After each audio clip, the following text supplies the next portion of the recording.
Welcome to episode 469 of the AM/PM podcast. This week, I've got my buddy Norm Farrar on the show. We're going to be talking about all the changes that have been happening in the last several years, including what's going on in AI, the advantage of going to events, his experience with trying to be an influencer and what you should be thinking about if you're dealing with influencers, as well as an underlooked thing that a lot of sellers just aren't doing that they should be doing. Enjoy this episode. Welcome to the AM/PM podcast. Welcome to the AM/PM podcast, where we explore opportunities in e-commerce. We dream big and we discover what's working right now. Plus, this is the podcast where money never sleeps, working around the clock in the AM and the PM. Are you ready for today's episode? I said, are you ready? Let's do this. Here's your host, Kevin King. Kevin King.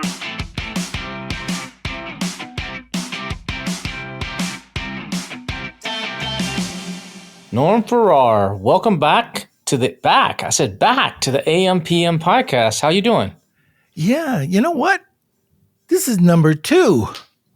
Yeah, you were on, about 3 years ago, I guess, and I don't know if you know this or not, but you're the very first guest I've had repeat. Wow. Can you An believe honor. That $30 went quite a long way. And either that or I'm super desperate, one or the other. It might be the desperate. What have you been up to, man? What's going on out there? There's so many things happening right now with the AEO side, with just authority side, like talking about press release. I'm sure we're going to get into that again. But there's just so many things that were old school marketing that's coming all the way back, and all the new things that are happening. So like 3 years ago when you had you on, I think you were managing some clients. Yeah. And I think maybe you were like, I don't remember if that's when it was or not, but you're like, I'm going to do this Amazon Live. I'm going to sell 100 things or something, or $100,000, or I forget what it was. And but you still doing any of that stuff? You know, that it was the 100,000 follower challenge. Okay, that's okay. And what I found out, so we were doing podcasts at that point 3 times a week, and I wanted to do something. So it was either going to be doing a $1 million product challenge, or at the time, which was really hot, was the influencers. So I thought, okay, I got a beard, I can do it. It turned out to be really hard work. And we were doing okay. Like there was months we were making $4,000 or $5,000, maybe even more in certain months. But what I found myself, what I thought was going to be okay was, I had a system down. Products would come in. I'd have my scripts ready. I'd do them all on a Saturday. Well, one of the things that leads kind of to today is I set up a workflow that I didn't realize, how powerful it would be. And it did allow me to do a lot of streamlining with the influencer products that I was doing live. But, we got the product to come in. Or once the person signed off on the product, we had it automatically, as a trigger, it automatically went up to our spreadsheet. We got their link. We summarized the link. The summarized link would go over to a script that we created for TikTok. It would break it into 3 15-second scripts, 3 30-second scripts, do the same thing with Reels, do the same thing with everything. And then at the end of the day, I would have like a sheet that I'd have to do for the product, and then a sheet for the other product. And what we would do is we would prompt it, saying what are the benefits. We'd show the competition. We'd show their product. And I really didn't realize it, but at the time, it really wasn't ChatGPT. It wasn't even really around at that point. And that's what it turned out to be. It was kind of our AI workflow that we had created in Zapier to get this to all work. And it went really smooth. The problem was, this is a long story, a long-winded story, but at the end of it, it was a hard work. If I wanted to do that full time, I could make a lot of money, but I didn't want to make a lot of money. It just took way too much work, way too much effort. And we were doing commission. We were trying to figure out what's the best way that we could do this to be fair to the client which was we'll do this for free, but if we sell anything, we get 15 points or something like that. It was just really hard to track. You know, do you have a new appreciation for creators and influencers now? 100%. So anybody who's trying to do it and they think it's easy, well, you know, if you're smart or if you're great looking, you got to have something different. And I did think, you know, Kevin, I thought I had a beard, and I thought that was my USP. Mm-hmm. And when I was doing a lot of this stuff with Amazon, with one certain platform, all I would do is show my beard. I wouldn't show my face. I would just talk about it. Nobody saw my face. And that actually, you know, I've still seen those kind of kicking around, which I thought was kind of fun. But yeah, I really do have a lot of respect. And to do it right, it does take time. They don't have to be polished, but they've got to look unpolished, but you've got to get the message across. And that's the talent. Let's flip that now. So after you being on the receiving end of people shipping you their product and people asking you to promote it, what do you see that people can take away from that? People listening, like, hey, when you reach out to an influencer, don't do this, by all God, do this, this, and this. But what are some do's and don'ts that you appreciated when people would send you stuff? Well, what I didn't appreciate was blanket emails. So, you know, I don't need feminine hygiene products, you know, don't send me anything for that. I don't need it. You know, cosmetics, I don't need it. Take a look at what I'm selling. So, you know, somebody's actually taking, like, I'm a bald-headed, big, bearded guy. Well, send me some beard oil. That would be the start. I'd take a look at that.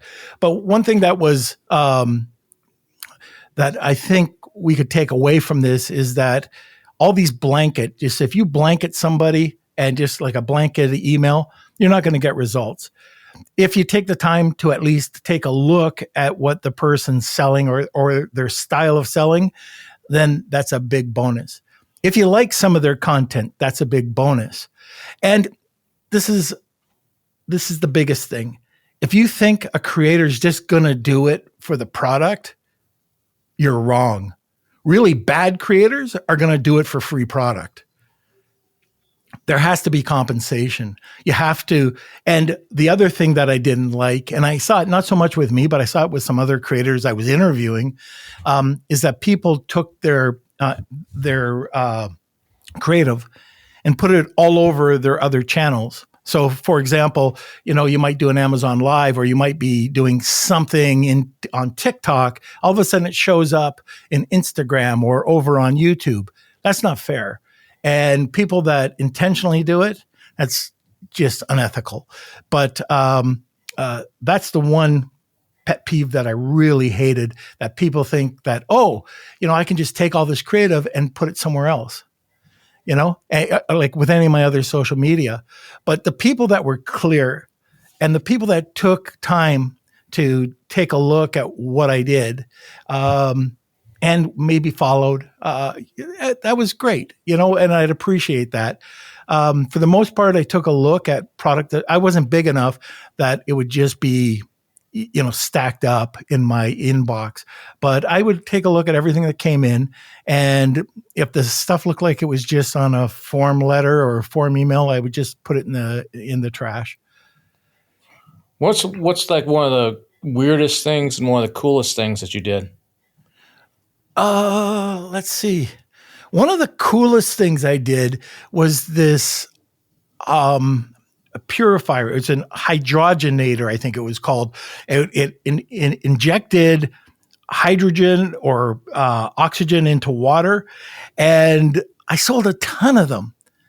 And I couldn't believe it. Like, Kelsey comes, he goes, "Oh, you just made $5,000." I'm going, "What?" On this really cool, it's called Purify, and so it's like a water bottle, but it has a little thing on the bottom. It's if you kind of think of a blender. Yeah. So yeah, and you put a quart of water in, and then it starts to bubble, and then there's this vortex that starts to happen, and it starts turning different colors. But it sold itself. That was probably one of the coolest things. Other things that I liked were just some of the cosmetic things. So one of the ladies, and I said that, don't send me cosmetics, but one of the fun things I did is I started to learn a lot about cosmetics and the different step process, which really helped me with my product opportunities.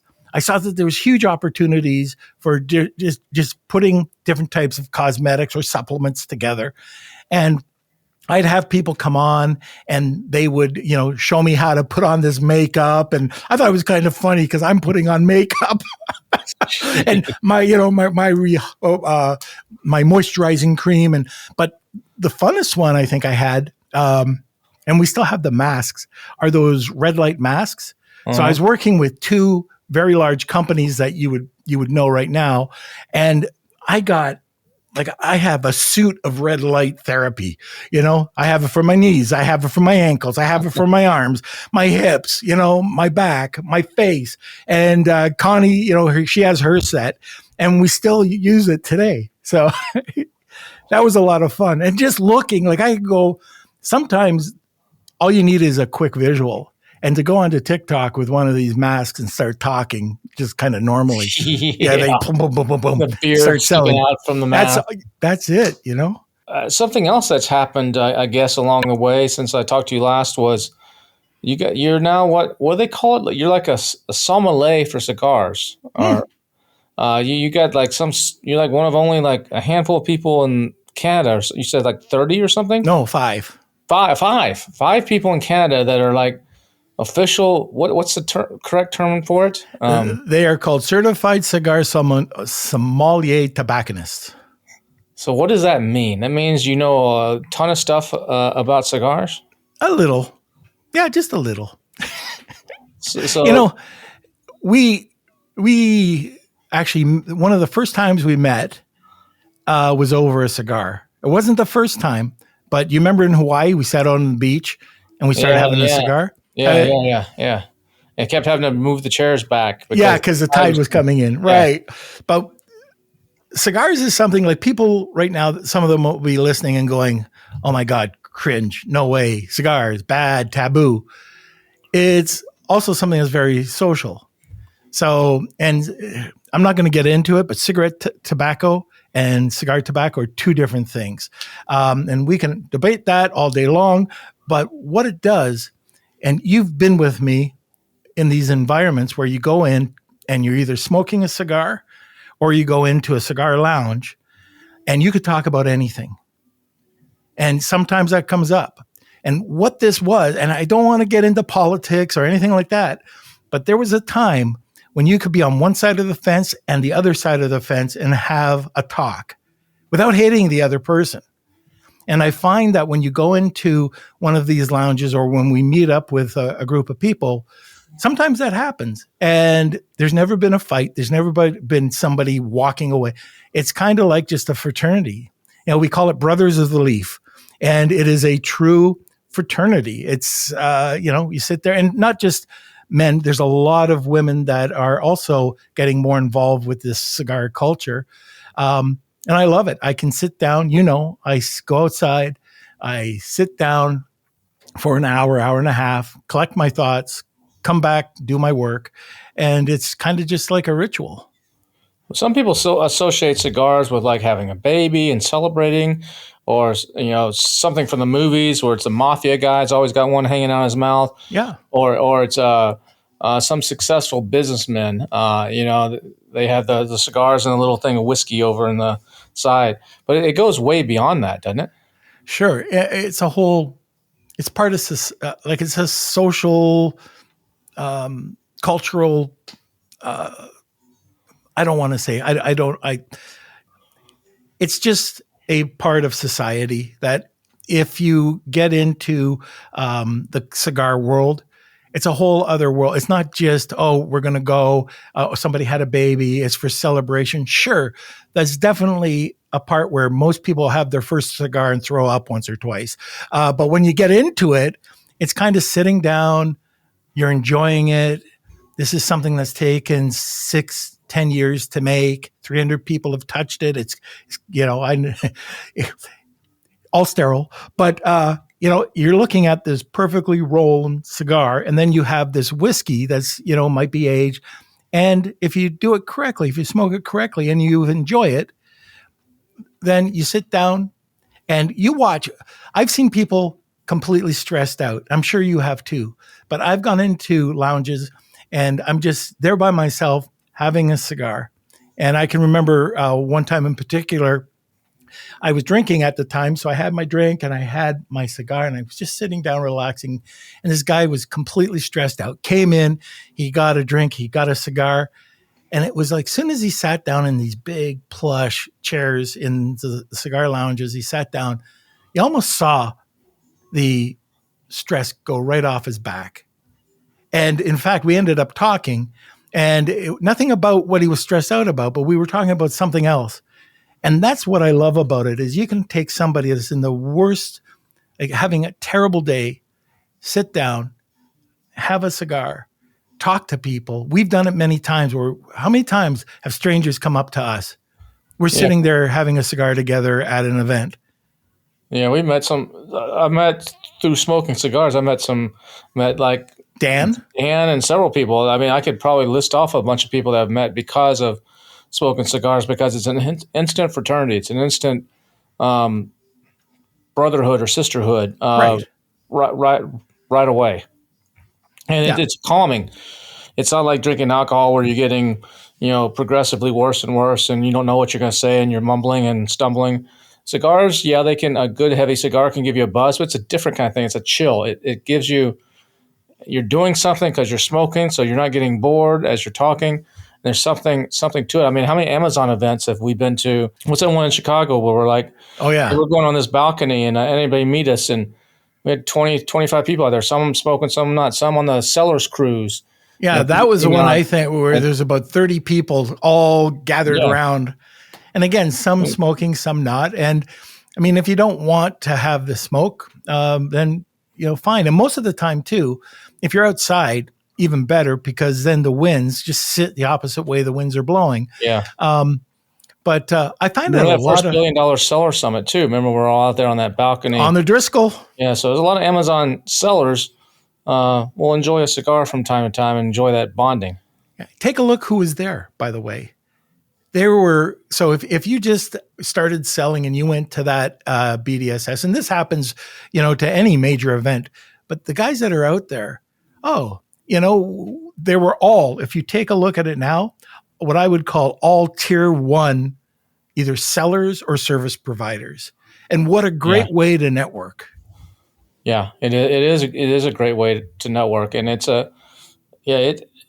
and we did it at Hawaii too. Remember we set up that tent and it was kind of raining at the BDSS in Hawaii. That was crazy. But that's why, you and I are doing an event in November in Tampa, which a lot of people don't realize.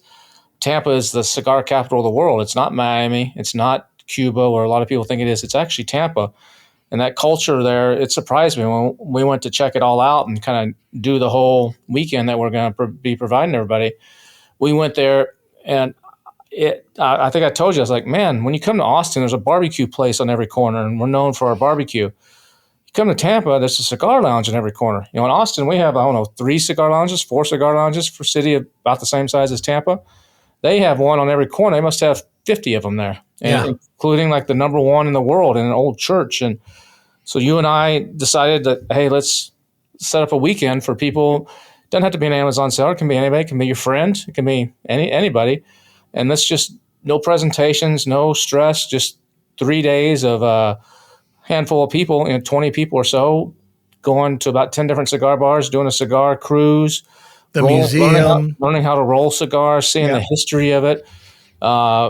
If any of you are interested in that, there might be a spot or two left. It's collectivemindsociety.com. Collective Minds with an S, society.com. You can check that out and maybe even join us. What else are we doing at that? Well, hopefully we'll do the cigar tasting. And I'm not talking about eating it, but it's the nodes. So so I'm trying to see if we can get that set up. We're going to the museum, which is so interesting. We went there, we explored it, but what I learned is that you don't have to go very far. You don't have to fly 90 miles from Key West to go to Cuba. There is an official, like Cuba, there's a piece of land in Tampa that's owned by Cuba. Yeah. That was so cool. I had no clue that existed. Yeah, I didn't know that existed either. But what is it about these events, like this, the Collective Mind Society event that we're doing, there's no talks or presentations, but you're bonding with other successful people. And as you're sitting there smoking a cigar for a couple hours, you never know what's going to come out. Hey, have you tried this AI tool? Have you done this or that? What is it about events? I mean, at the time of this recording, you're flying off to an event. Yep. I just went to Accelerate in September, and I spoke at a couple other events. And what is it about going to events? There's a lot of people listening to this that don't really go to events. So maybe they go to one per year. They've been to one in 3 years. Why should sellers get out and go to a couple or handful of events a year? Well, I think it's really important. Like-minded people, they get together and you become part of the network. So, you always heard birds of a feather flock together.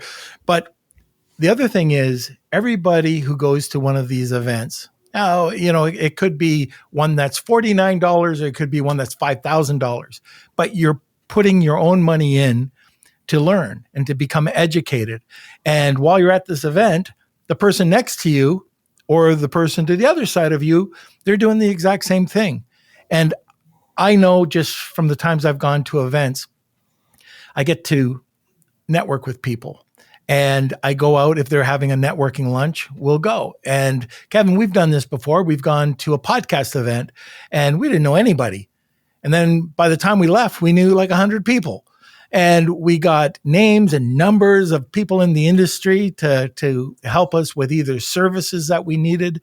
But it's just the ability to, get in there, understand your industry better, but also the education. The education part is so important.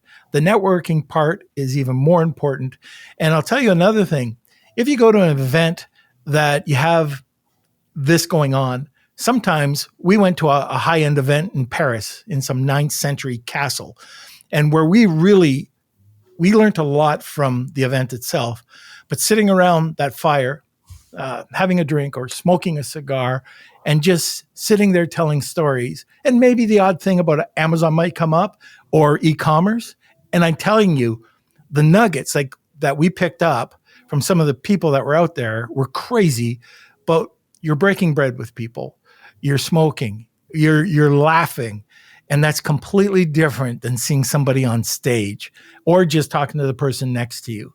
And that's why when you get a chance to do this, make sure you go to the networking events, make sure you go out to dinner, get a few people together, go out to, like if you're in Vegas, go to a Cirque du Soleil show, do whatever, but get to know people. And that's when things will start to click. Well, a lot of people will say, well, yeah, that sounds great, Norm, but that costs money. I got to fly there. Even if I'm in the States, I'm going to fly from Atlanta to Vegas. That's going to cost me $400 and $300 or $400 for a hotel for a few nights if I'm not staying in the nicest place, and some more for food and Ubers. By the time and my ticket to go to the event, depending on what it costs, I'm in this several $1,000s. Yeah. I just don't have several $1,000s right now to do this. I'm just going to watch some stuff on YouTube or watch one of these seller summits that are free. You get what you pay for. That's one thing. And you don't know who the person is if you're just watching on YouTube. And usually if you're on a webinar, the free stuff that you get some tips, usually some good tips, but there's usually something that you got to buy at the end. And you're not going to get something for nothing. It's just a fact of life. And I'll tell you, when I first got into Amazon, I went to the ASM event, and I bought the course from Jason Fladlin. And then they had an event, and it wasn't cheap. It was, I think, $9,000, and it was in Mallorca. But everybody that I met I did a mind map on this, and I put everything back. And after Mallorca, 1 week after Mallorca, I knew these guys.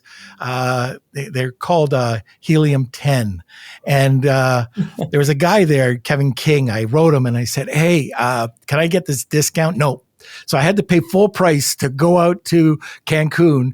And so I put everything together. It cost me 40 grand for everything, for my hotels, my meals, so everything together for those 2 weeks.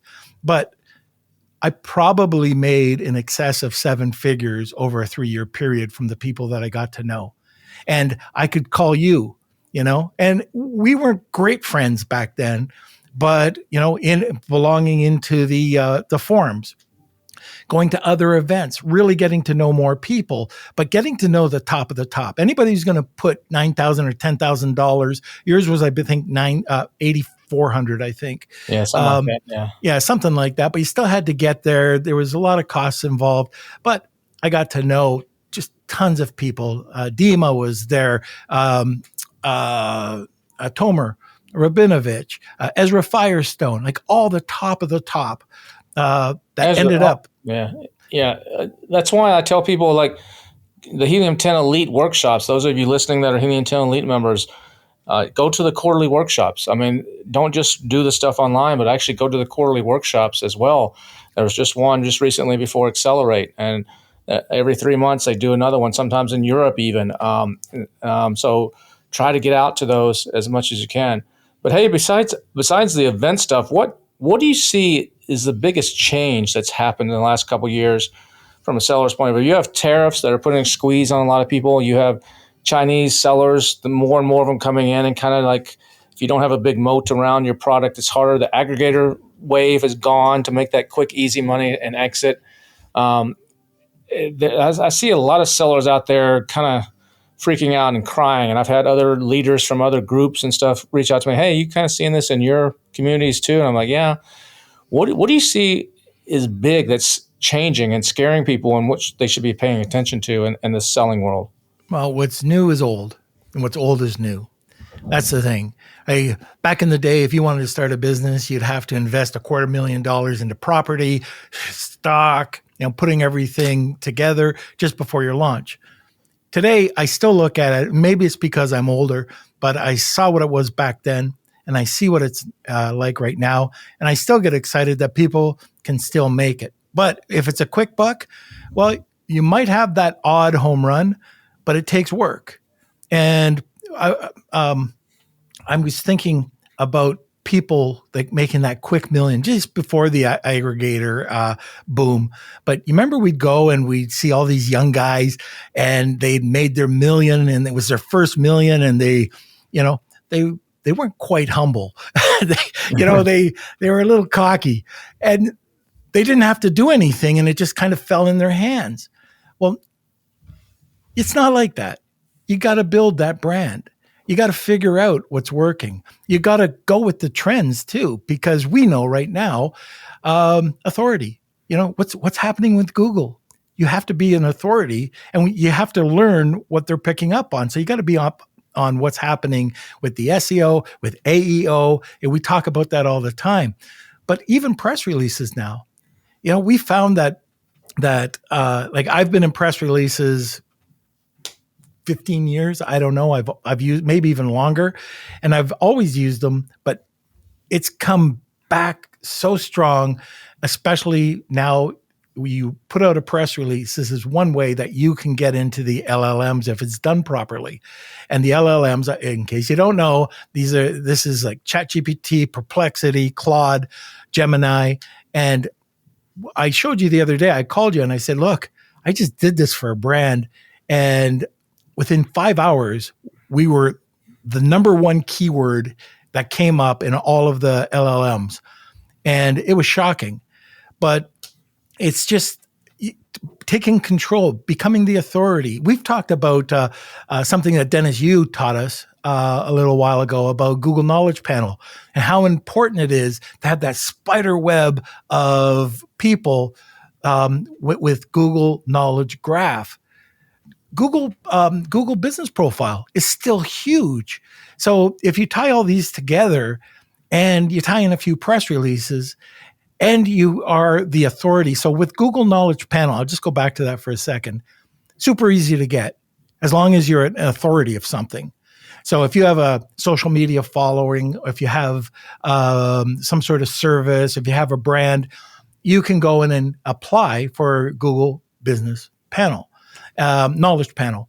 And you'll have to get verified. You'll have to take a picture with your passport and send it in. It takes about 2 to 5 days.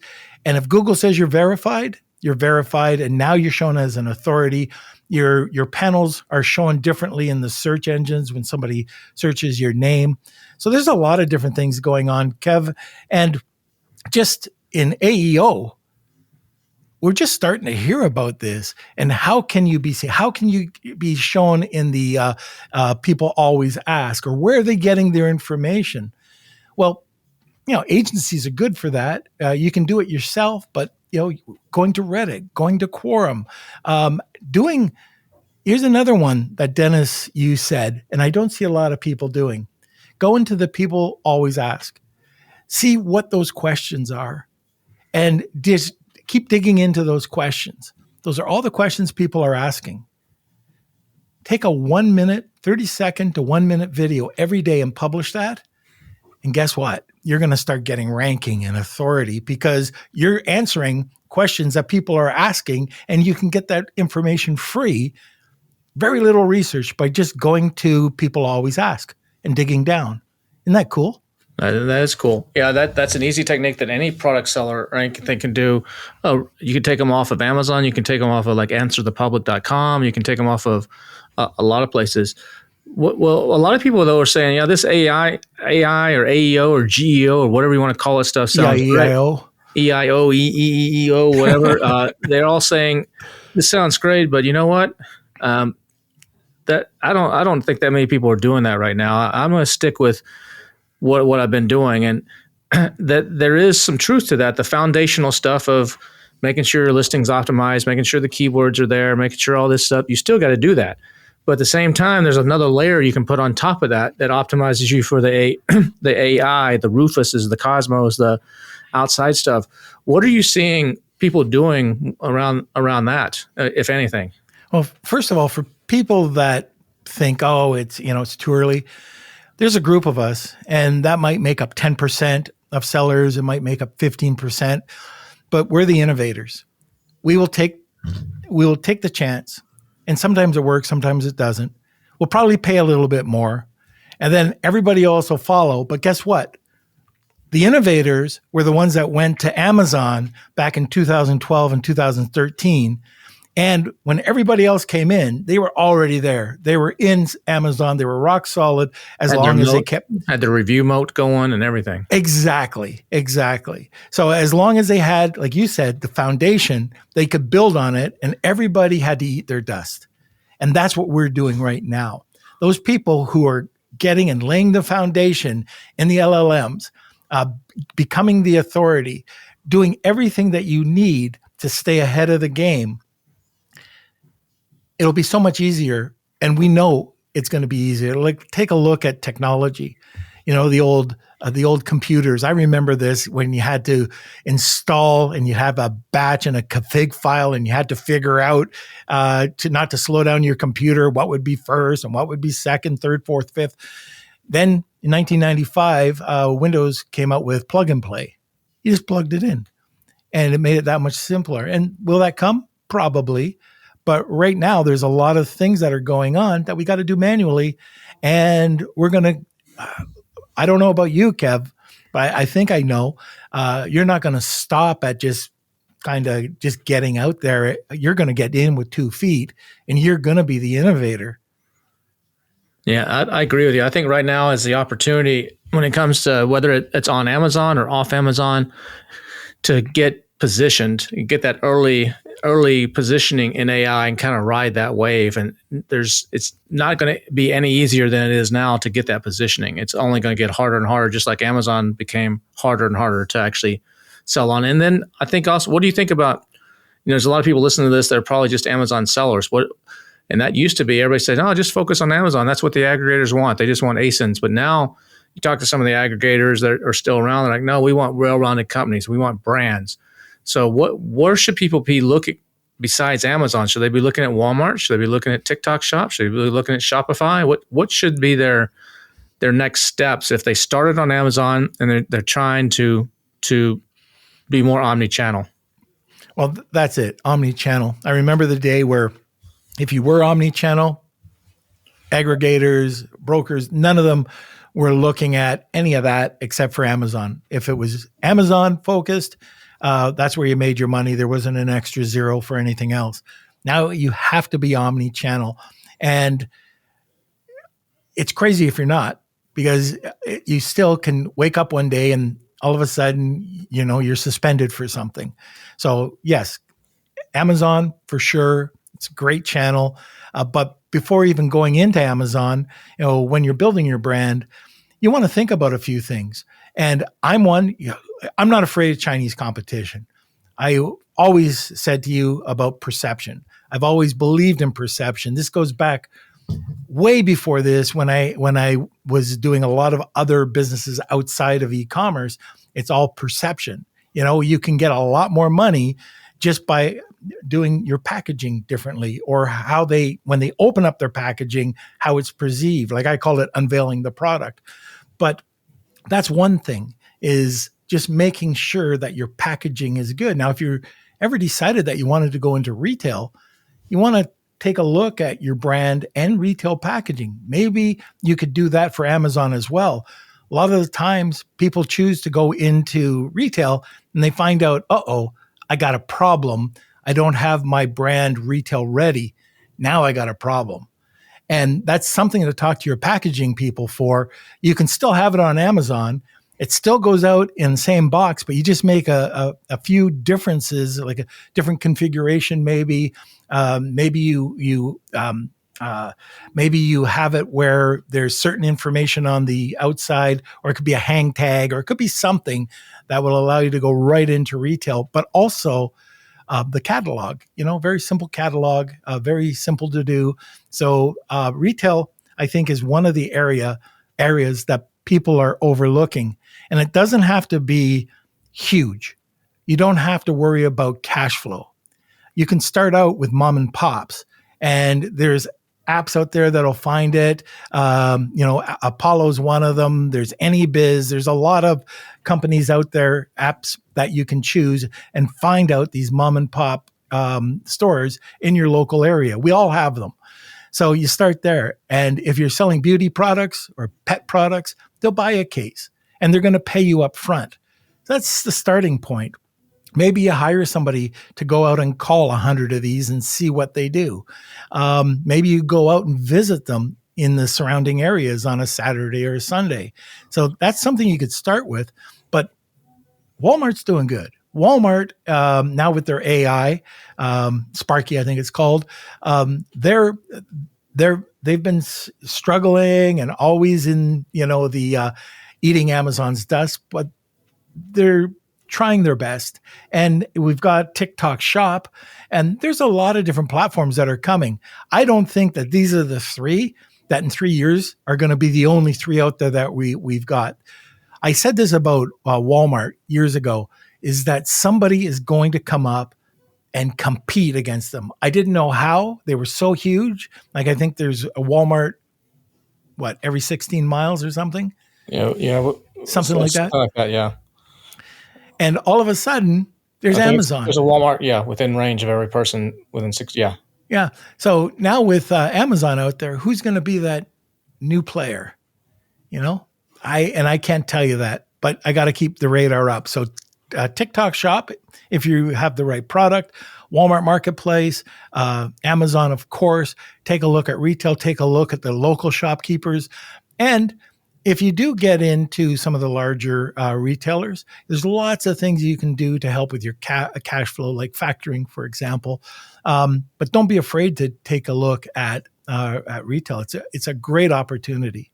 What about some people that say they're following this AI stuff, and you hear all this stuff about agentic AI, and you have some of these browsers, Dia and Cosmo from Perplexity, and some of these others, and that are doing the shopping for you, and it's all agentic, and it's agentic shopping, and It's like, go search through my emails, see what these last pair of comfortable shoes I bought, and go find me the best price out there. And it goes through your emails, says, oh, yep, your size 12 and a half.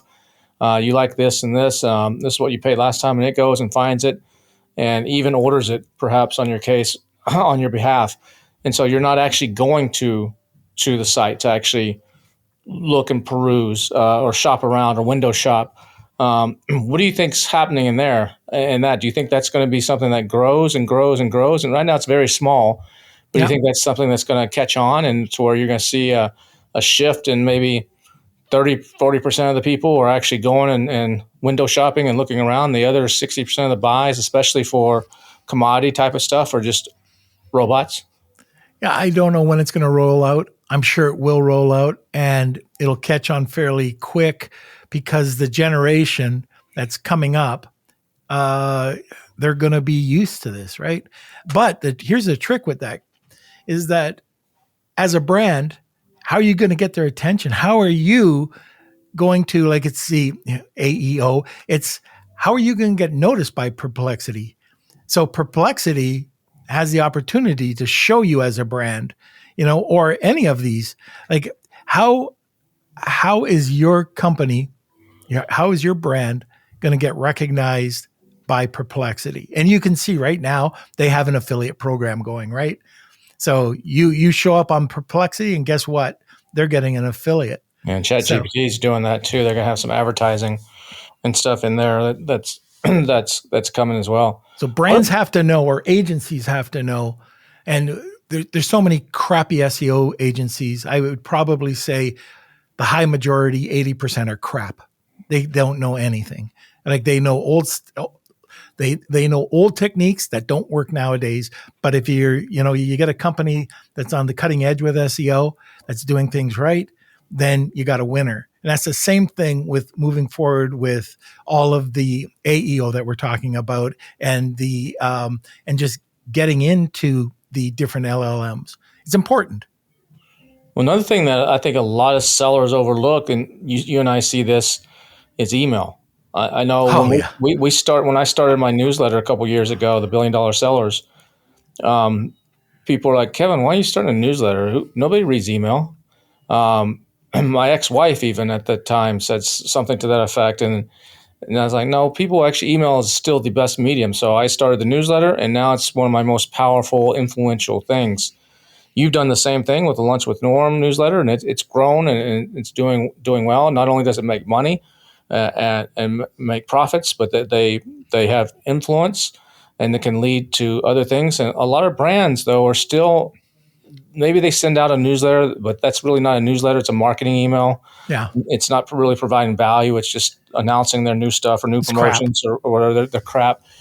But if you do a real newsletter, but even beyond that, forget the newsletter because, that takes work and effort and AI can help on some of that, but just sending emails to your customers, giving them something of value or sales emails. So many people that you and I have talked to in the Amazon space, they either don't have a list of customers, they're just counting on Amazon and sell the next guy, or if they have a list because they did product inserts or they generated it some other way off of Shopify or whatever, they're afraid to email it. Like, what if I upset somebody? What if they say unsubscribe? Or what if I bother them and they get mad at me? And it just baffles my mind how many people have that attitude that email is dead or so 1990s. And that I don't want to ruffle any feathers by sending emails or going to spam or someone complaining back to me, quit sending this stuff. I get that now. So I sent out some marketing emails on I had one today. A guy who's has done a few things. And he said, man, this one advertiser of yours, it's like every week I get an email from them. Well, he knows that advertiser's name now. And at some point he may buy something or at some point he may not. But what are you seeing in the world of email when it comes to people doing e-commerce, and what are some of the things they're doing wrong and they should be paying attention to? Well, first of all, I hear email's dead, and I've heard that for years. And my answer is it's not dead. It just smells funny, and that's good for us because people think there's no worth to it. there's tons of worth. I was dealing with a brand that had 280,000 emails and was a beauty brand. And he never sent out one because he thought he would annoy somebody. And I no matter how hard I tried, I could never get him to send out anything. Well, the truth is, if you provide some value, it's not your typical email that's going out there. But if you provide value, and it might be you don't see the promotion, or it might be a slight promotion, but more value within the newsletter, then that's great. If you are, and Kev, we talked about this a lot, but if you could profile somebody, and there's lots of ways of doing this now, but you're a pet company, you want to know whether they have a dog or a cat, what size is the dog or the cat? You could even get down to the breed. Now you're targeting them specifically, and you might be talking to them about their St. Bernard and their large dog bed, or that maybe your dog bed company. And there's so many things that you could do. You're saying combine the power of AI to enhance the email data that you have to make it even more powerful. Yeah, and I don't even think all you need is segmented lists too. You don't absolutely need AI. AI makes your life a lot easier for that, for sure. But you could start, if you want to start working with your email list and just sending out one, by the way, if you just send out one and nobody is answering, and you're sending it from a new domain, even from your old domain, like your regular domain, maybe nobody's getting it. This is the biggest problem, Kevin, is that when you're sending out your emails, you think that they're getting through.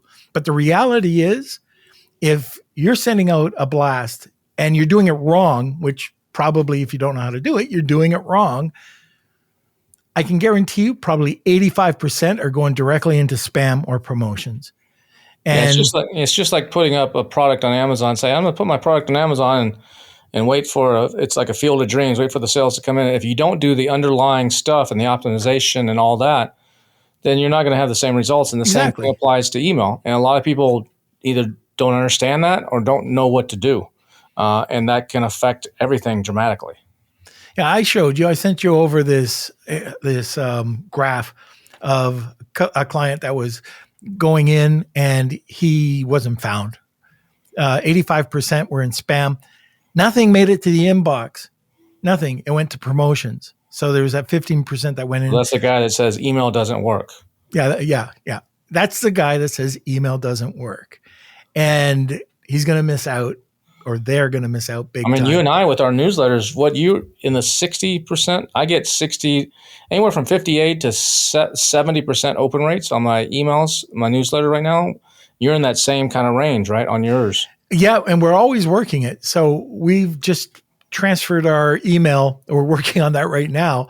So we're going over to a different service, and now we got to work the list.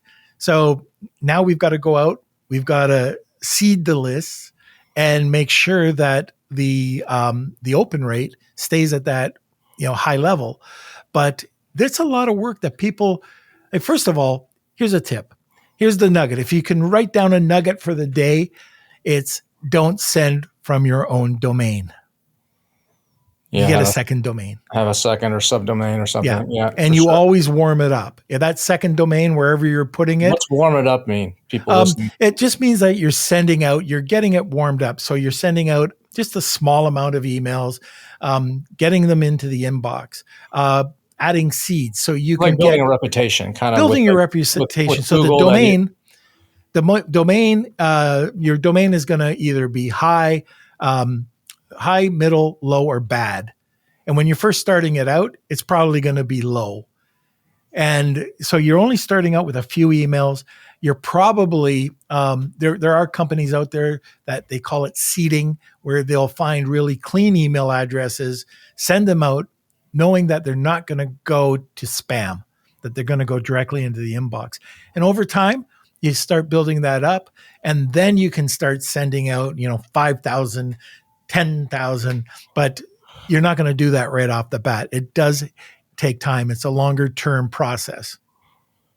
Yeah, I think email and AI stuff are two things that people in the selling space, whether you're Amazon or Shopify or whatever, are not taken advantage of. I built entire companies off of emailing again and again and again. Yeah. And now with AI, whether you're optimizing, you need to be optimizing for Rufus and Cosmo. Yep. But that doesn't do any good if you don't have the underlying foundation of the keywords and that stuff fully optimized too. So they kind of go hand in hand. And then more and more people are searching on GPT and Claude and all that stuff now, doing product research there. And if you're not showing up there, then you're losing out. And that's only going to get bigger and bigger and bigger. I think I saw a study like by 2030, something like 60 or 70% of all searches is going to start on an AI platform, not on Amazon search or on You're seeing it happen Shopify now. search. It happens now. It's small. It's like, I think, what was it during Prime Day? They said like 40% of the younger generation used Rufus to do some of their search, and something like 18%, 17% of the older generation did it. But the older generation usually catches up. But the young people they're doing voice search, and they're doing voice. They're talking. They're not typing anything, and then they're using AI, and they're much more comfortable with it, and they trust it.